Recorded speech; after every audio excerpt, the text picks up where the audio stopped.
Hello everyone, welcome back. मैं Joginder Kumar. In this video, we are talking about the allosteric enzyme.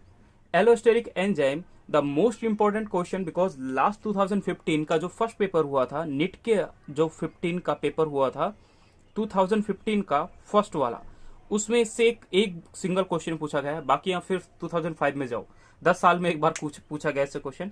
But फिलहाल आप इस चीज को ध्यान रखें, एलोस्टेरिक एंजाइम है क्या, उसको समझने के लिए बेसिकली मैंने यहाँ पे एक डायग्राम बना रखा है जिससे आपको समझाने की कोशिश करता हूँ कि वो है क्या. यहाँ पहली चीज क्या, पहले आप ये जाने कि स्ट्रक्चर क्या क्या बना रखे हैं. तो ये जो स्ट्रक्चर बना हुआ है, this structure is called enzyme. ये जो स्ट्रक्चर है जिसको मैंने पूरे को ब्लू बाउंड्री से बनाया, ये है आपके पास एक पूरा एंजाइम. इस एंजाइम के पास जो ये साइट है, ये वाली जिसको मैंने ब्लैक मार्क कर रखा है, ये साइट है एलोस्टेरिक साइट. Allosteric site. ये जो साइट है, ये साइट है एक्टिव साइट. ये कौन सी साइट है? एक्टिव साइट है. फर्स्ट चीज क्या है, आप कैसे पहचानते हैं कि कौन सा एलोस्टेरिक है या फिर कौन सा एक्टिव साइट है? तो सिंपल सी चीज होती है, किसी भी एंजाइम के अंदर हमेशा अगर आपको एक्टिव साइट पता है, फर्स्ट चीज आपको अगर एक्टिव साइट पता है, तो जो भी उसके अलावा कोई भी साइट, कोई भी अगर लोकेशन शो कर रहा है उस एंजाइम में, तो वो कौन सी साइट होती है? एलोस्टेरिक साइट होती है. ये जो मैंने स्ट्रक्चर बनाया, this structure is a allosteric inhibitor. Allosteric inhibitor. ये एलोस्टेरिक इनहिबिटर है. इसको नॉन कंपिटेट इनहिबिटर भी बोला जाता है. दूसरा, ये जो रेड कलर में स्ट्रक्चर बना है, दिस स्ट्रक्चर इज सबस्ट्रेट. ये जो स्ट्रक्चर बना हुआ है, ये है क्या आपके पास? सबस्ट्रेट. तो आपने बेसिकली इस एंजाइम के अंदर कुछ अलग अलग पार्ट देखे, यानी ये एंजाइम के पहले कुछ पार्ट होते हैं, उन पार्ट्स के बारे में देखते हैं. तो यहां पर ये एक आपकी जो ब्लू कलर का आपने मार्क कर रखा है, दिस इज एंजाइम. ये एंजाइम जो है, इस एंजाइम के दो साइट होती है. एक साइट को कहा गया है एक्टिव साइट और दूसरी साइट को कहा गया है एलोस्टेरिक साइट. एक्टिव साइट वो साइट होती है जहां पर कोई भी सबस्ट्रेट जो होता है, जिसको हम रिएक्टेंट भी बोलते हैं, वो आके क्या होता है? अटैच्ड होता है. और ये सबस्ट्रेट या रिएक्टेंट फिर किसका फॉर्मेशन करता है? प्रोडक्ट का फॉर्मेशन करता है, तो उसको बोलते हैं एक्टिव साइट. ठीक है, पहली चीज. दूसरा, हमने जब एक्टिव साइट के बारे में बात किया, तो अब उसके बाद एलोस्टेरिक साइट के बारे में बात करेंगे. यहाँ पे जो सेकंड साइट है, दैट इज एलोस्टेरिक साइट. इस एलोस्टेरिक साइट पे एक एलोस्टेरिक इनहिबिटर या रेगुलेटर जाके अटैच्ड होता है. यानी क्या मैंने बोला, किसी भी प्रोसेस के अंदर सबस्ट्रेट से प्रोडक्ट का फॉर्मेशन अगर मुझे करना है, तो मैं यहाँ पे कौन सा एंजाइम लूं? तो मैं बोलूंगा एलोस्टेरिक रेगुलेटर लूंगा. एलोस्टेरिक रेगुलेटर ले लूंगा. तो एलोस्टेरिक अगर रेगुलेटर ले लिया तो सबस्ट्रेट से प्रोडक्ट का फॉर्मेशन हो जाएगा. लेकिन मैंने अगर यहाँ पे एलोस्टेरिक इनहिबिटर ले लिया, तो फिर क्या होगा? तो प्रोडक्ट का फॉर्मेशन नहीं होगा, क्योंकि इनहिबिटर का मतलब होता है इनहिबिट करना. तो सबस्ट्रेट से प्रोडक्ट का इनहिबिटर नहीं होता. अब भाई कैसे नहीं होता, इस चीज को ही हमें समझना है. वो ही है एलोस्टेरिक एंजाइम. होता क्या है, तो इस चीज को आप समझते हैं. यहां पर जो रेड कलर का एक और मार्क कर रखा है, दैट इज योर सबस्ट्रेट. ये आपके पास क्या है? सबस्ट्रेट है, जो यहाँ पे आपको शो कर रखा है डायग्राम के अंदर. अब हम इस चीज को समझने के लिए बेसिक क्या समझते हैं. जब इस एलोस्टेरिक साइट पे अभी हम जिसकी डिटेल कर रहे हैं, हम डिटेल कर रहे हैं एलोस्टेरिक इनहिबिटर के बारे में. एलोस्टेरिक इनहिबिटर के बारे में अब समझो कि एलोस्टेरिक इनहिबिटर ये जो है, ये एलोस्टेरिक इनहिबिटर है, फिलहाल रेगुलेटर नहीं है. अगर ये मान लो इनहिबिटर की तरह एक्ट करता है, तो क्या होगा? अगर ये इनहिबिटर की तरह एक्ट किया, तो ये एलोस्टेरिक साइट पे जाके अटैच हो जाएगा. यहां पर जाकर जब ये अटैच हो जाएगा, तो इसने क्या किया, इस पूरे एंजाइम की, जो ये एंजाइम आप यहाँ पे देख रहे हो, इस एंजाइम की पूरी कॉन्फ़िगरेशन को चेंज कर दिया, उसके पूरे स्ट्रक्चर को ही चेंज कर दिया, जिसकी वजह से ये जो सबस्ट्रेट है, इसकी इस साइट पे जाके अटैच्ड नहीं कर पाएगा. और अगर ये सबस्ट्रेट इस एंजाइम की इस एक्टिव साइट पे जाके अटैच नहीं कर पाएगा, तो आप सोचो, क्या सबस्ट्रेट से प्रोडक्ट का फॉर्मेशन होगा? नहीं होगा। क्यों? क्योंकि ये एलोस्टेरिक इनहिबिटर ने इस चीज का अपोज किया। काफी बार आप मेडिसिन लेते हो, मेडिसिन में हम बोलते हैं कि भाई मेरे बॉडी में यहाँ पेन हो रहा है, तो पेन होने के पीछे भी काफी बार आप कोई मेडिसिन ले लेते हो। तो जैसे किसी ने बोला कि अगर कोई भी अगर पेन किलर आप मेडिसिन लेते हो तो उसकी जगह आप टाइफाइड की या फिर बुखार की या फिर अलग टाइप की मेडिसिन क्यों नहीं लेते? फिर भाई वो इसलिए नहीं लेते क्योंकि उनमें उस टाइप का इनहिबिटर नहीं होता जो हमारी मसल्स से या फिर हमारे नर्व से हमारे ब्रेन तक उन इंफॉर्मेशन को रोक सके। तो वो जो इनहिबिटर होता है वो क्या कर देता है, एक इन्फॉर्मेशन को बीच में ब्लॉक कर देता है, जिसकी वजह से हमारा जो बॉडी का पेन होता है वो हमारे सेंट्रल नर्वस सिस्टम तक पहुंच नहीं पाता, जिसकी वजह से उसको दर्द फील नहीं होता। फिर मेन चीज, अब यहाँ पे आपने ये चीज पढ़ा कि एलोस्टेरिक इनहिबिटर किस तरह से वर्क करेगा। अब सपोज करो कि ये एलोस्टेरिक इनहिबिटर ना होके अगर रेगुलेटर होता, तो अगर ये इनहिबिटर नहीं होके अगर ये रेगुलेटर होता तो क्या होता?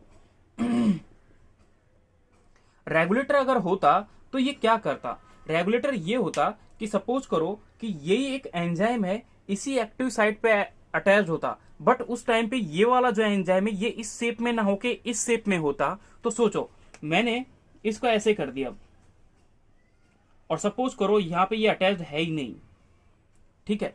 अब इस वाली साइट पे, एलोस्टेरिक साइट पे, इस एलोस्टेरिक साइट पे आके कौन अटैच करेगा? Allosteric regulator. अगर इस एलोस्टेरिक रेगुलेटर इस एलोस्टेरिक साइट पे जाके अटैच करेगा तो जो ये एंजाइम है, इस एंजाइम की कॉन्फ़िगरेशन कुछ इस टाइप से हो जाएगी। जब इस टाइप से इस एंजाइम की कॉन्फ़िगरेशन हो जाएगी तो ये सबस्ट्रेट इजिली इस एक्टिव साइट पे जाके अटैच्ड हो जाएगा, और जिसकी वजह से ये फिर सबस्ट्रेट जो है वो प्रोडक्ट का फॉर्मेशन इजिली कर देगा। तो सबस्ट्रेट से प्रोडक्ट का फॉर्मेशन हो गया, किसमें? रेगुलेटर में। बट क्या इनहिबिटर में सबस्ट्रेट से प्रोडक्ट का फॉर्मेशन हो रहा था? नहीं हो रहा था, बिकॉज ये जो एलोस्टेरिक इनहिबिटर था उस एलोस्टेरिक साइट पे, इस एलोस्टेरिक साइट पे, इस एलोस्टेरिक साइट पे जाके अटैच होके इस एंजाइम की कॉन्फ़िगरेशन को ही चेंज कर दिया, जिसकी वजह से ये सबस्ट्रेट इसकी इस साइट पे जाके अटैच नहीं हो रहा, और उसकी वजह से जो सबस्ट्रेट था वो किस में कन्वर्ट नहीं हो पा रहा था? प्रोडक्ट में कन्वर्ट नहीं हो पा रहा था। यह आपने इसको स्ट्रक्चरली समझा। अब इसकी कुछ थ्योरेटिकल टाइप से इसके एग्जाम्पल जो इंपॉर्टेंट है, और इसकी डेफिनेशन निट में आई थी। डेफिनेशन जो है वो निट में आई थी 2015 का जो पेपर था, उसमें इसकी डेफिनेशन पूछी गई थी। वो डेफिनेशन में लिख देता हूं वो थी क्या। तो अब हम पढ़ते हैं इसके बारे में, इसकी डेफिनेशन के बारे में कि सच एंजाइम, कुछ ऐसे enzyme, such enzyme have allosteric regulator, या मैंने कह दिया कोई इनहिबिटर, एलोस्टेरिक रेगुलेटर हो या एलोस्टेरिक इनहिबिटर हो, which bind with them too, जो उसके एंजाइम के साथ, यानी एक एंजाइम के साथ कोई एलोस्टेरिक रेगुलेटर हो या इनहिबिटर हो, अगर वो उसके साथ बाइंड कर जाएगा तो इंक्रीज और डिक्रीज द रिएक्शन वेलोसिटी, तो वो रिएक्शन वेलोसिटी को बढ़ा भी देगा और कम भी कर देगा। अगर बढ़ा देगा तो वो रेगुलेटर की तरह एक्ट कर रहा है एलोस्टेरिक एंजाइम, और अगर वो घटा रहा है तो वो इनहिबिटर की तरह एक्ट कर रहा है। इस चीज को आप ध्यान रखें जो आपने पीछे समझा, ठीक है। दूसरा, ये नीट 2015 का क्वेश्चन था, आंसर था मतलब। दूसरी चीज, ये चीज भी आपको याद रखनी है, ये वो वहां बाइंड करते हैं, दे बाइंड, एलोस्टेरिक एंजाइम कहां बाइंड करते हैं? दे bind with the allosteric site which is different from, जो अलग होती है किससे? एक्टिव साइट से। दो साइट पढ़ी थी आपने लास्ट डायग्राम में, एक तो एलोस्टेरिक साइट और एक एक्टिव साइट। एक्टिव साइट के अलावा जो भी साइट होती है वो कौन सी होती है? एलोस्टेरिक साइट होती है। थर्ड मोस्ट इंपॉर्टेंट, स्टार कर लेना इसके बारे में, नेट में अगर इससे क्वेश्चन पूछा जाए इस साल तो मेरे हिसाब से ये वाली लाइन इंपॉर्टेंट है इसके लिए कि on doing on doing so they bring about, अगर ये वहां पे अटैच हो जाते हैं तो क्या होगा, तो ये बोलते हैं द इंपॉर्टेंट वर्ड, अंडरलाइन कर लेना पेज को इतना कि वो फट जाए आपका पेज, कि कॉन्फिग्रेशनल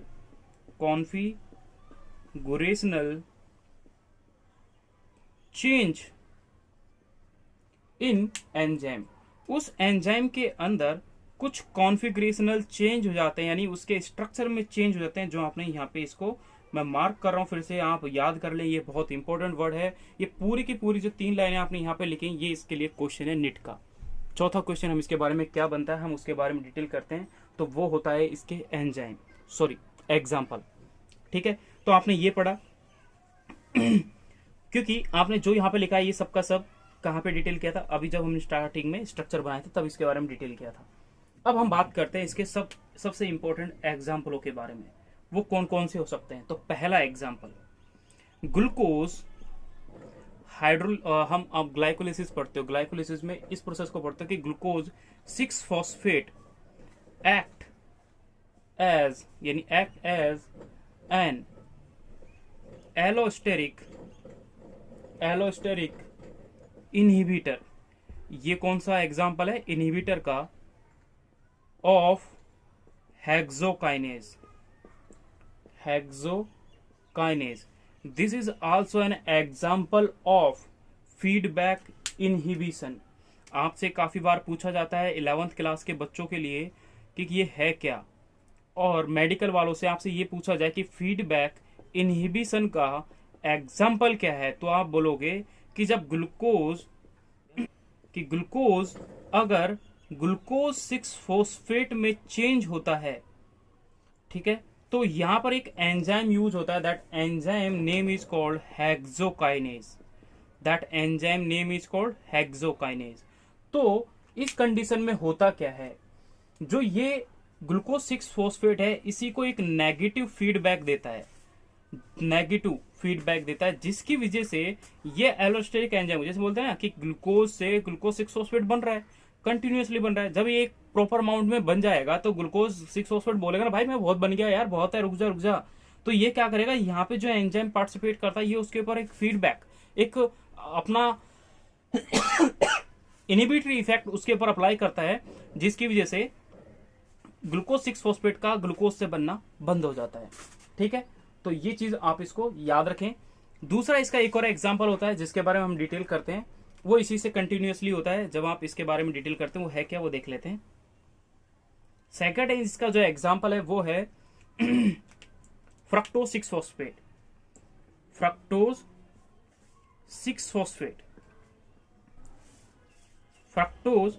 फॉस्फेट से जब किसका फॉर्मेशन होता है, फ्रक्टोज 1,6 बिसफॉस्फेट का जब फॉर्मेशन होता है तब इसके बारे में बात करते हैं। तो यहां पर एक एंजाइम इन्वॉल्व होता है, that enzyme name is called फोस्फोफ्रक्टोकाइनेज।